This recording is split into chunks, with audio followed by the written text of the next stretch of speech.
Bryce Harper signed with the Phillies, and Brandon Graham is returning to the Philadelphia Eagles. And I'm going to be honest with you. I don't hate it. I definitely don't hate it. I don't know if this is an emotional signing.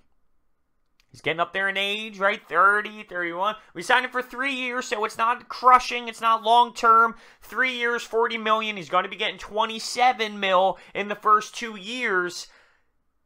With the cap space and all being an issue, no, I trust Howie Roseman. That's why I'm not going to sit here and just rip it apart or anything. I trust Howie Roseman. But is this an emotional signing because of the fact that he wants to be here? He made the big play on Tom Brady in the Super Bowl. We love him here. Are we emotionally getting tied to this signing? I get it. The pass rush is huge. We need to be aggressive. We need to get to the quarterback. And losing some guys, yeah, he's valuable. Without a doubt, he's valuable. I look at the cap space and I say, what is Howie going to do? What is Howie going to do, right? I mean, this isn't a little bit of money. He took technically a pay cut from what he probably could have landed in free agency, which is awesome. But compared to where the Eagles are now, that's what's concerning. That's what's concerning to me. So we bring him back with a decent price tag, technically a cut in pay from what he would get normally outside of the Eagles, but I still think that, you know, that there is an emotional tie to this signing. I'm not knocking him. I love him. I loved everything that he did, and I think he's going to be valuable with this team. I need to see what else Howie Roseman does moving forward to really assess this move in a different way, because we have so many problems with the money. The money and the cap is a monster issue. If there's one man that we all think is a magician in this city, besides John Middleton at this point, is Howie Roseman. And I have faith in him. I have faith in him that he knows what he's doing. Something just tells me, though, that we fell into a connection trap. We felt obligated due to the love. And this doesn't compare to the Nick Foles thing, because that's a totally different situation. Because I mentioned that to one of my buddies. I said, this feels kind of like an emotional signing. And they said, well, we let Nick Foles walk, and look what he did. That was totally different with the franchise tag and understanding his pay rate that we would have had to keep him at and all of that. So I just think the Nick Foles thing and this doesn't really correlate.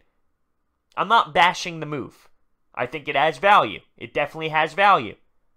But I take a look at where we are with the cap, and I say, oh, okay, what's the move here moving forward? That's all. That's all. Don't crush me. Love BG. Love everything he did.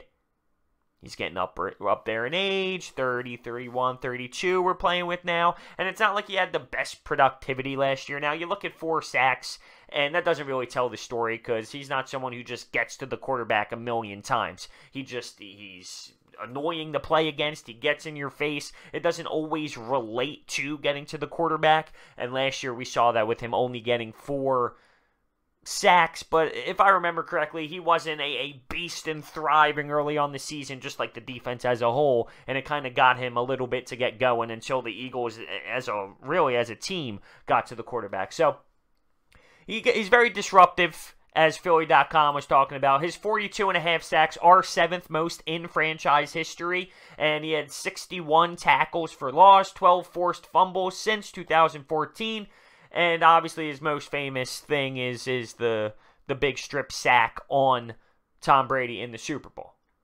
$27 million for the first 2 years and $40 million through 3. So I just don't know. And I feel weird that I feel this way.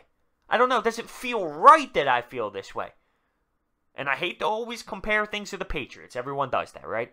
But what do the Patriots do? Let's be real. What do? They let guys go. They let guys walk. They find other ways to fill those holes, fill those gaps. And I'm not saying the Patriot way is the only way. But let's be real. How effective have they been?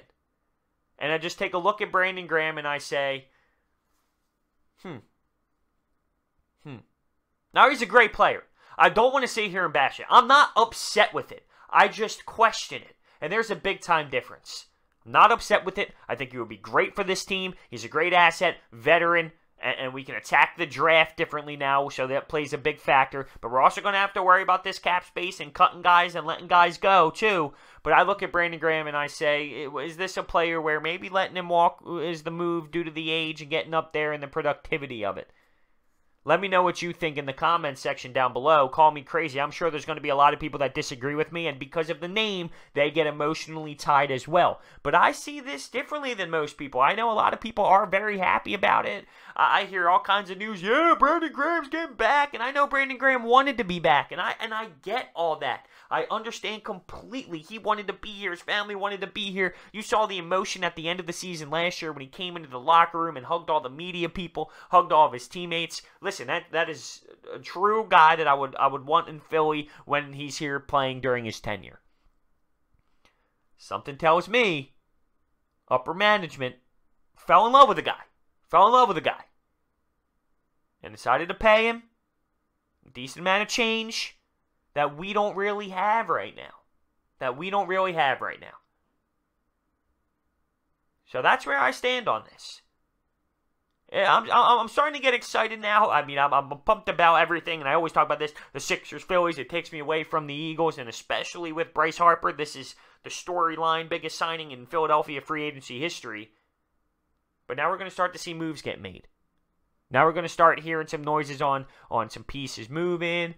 Maybe start looking into the draft a little bit, see what players we're looking at, figuring out this money and cap space problem, because it is really bad. It is really bad. Go take a look at our cap space.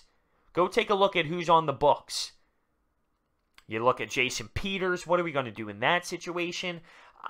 I'm leaning towards letting the guy go. Darren Sproles. There's some guys that you really have to look at and take away that emotional part of it and look at it as a business. And I think that Howie Roseman does it a little differently. And I'm not going to sit here and rip Howie either, because he's done a tremendous job. I just have a gut feeling that's weird to me in this. It's just weird. It's not sitting right. And I don't like that I feel this way. But that's reality, and I'm not going to sit here and fake it and tell you I'm super pumped, super amped, I'm the happiest person in the world. There's a question mark next to the signing for me. And I could be crazy, I could be losing it. I'm telling you, they made this signing with this. I know statistics don't really tell you his level of play. I know that.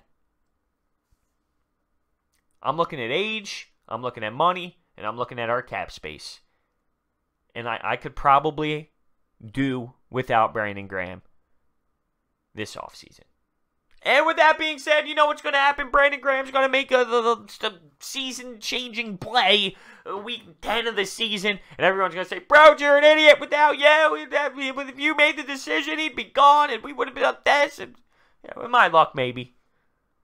But I'm just curious if I'm the only one that feels this way. There has to be other people out there that analyze this differently.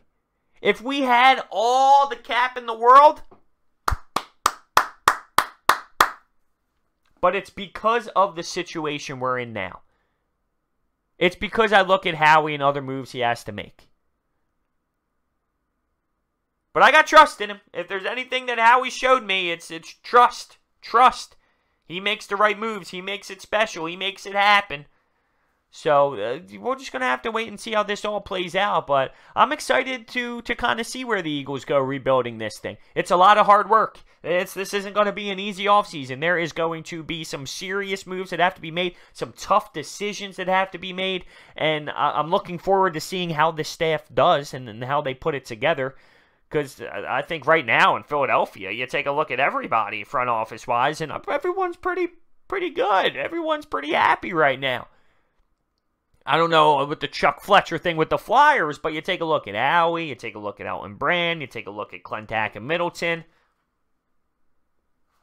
So until I see this all get figured out, I don't know exactly what this entails because of, okay, who do we get in the draft now? Are we going to let Jason Peters walk? How are we going to get under the cut or the cap? So that plays a factor in this decision. But as of right now, looking at it, there's just a question mark for me. That's all. Just a question mark. Nut job Rhodes on it again. I can't help the way I feel. I don't like the way that I feel, but it is reality. That is how I am. So let me know down below in the comment section if you think that this signing is great, if you're happy. Make sure you don't fall in love with just the name of Brandon Graham. Think about it. Analyze it. Age, money, where the Eagles are at as an organization. Or do you agree with me? Do you agree with me? It seems a little odd. You looked at it this morning when you woke up and your eyebrows raised. There's no way I'm the only one, but I feel like it's going to be that way in the comments. Thank you guys so much for listening. Go Birds. Go Eagles. I can't wait. I love Doug Peterson. Thank you for watching. I'll see you next time.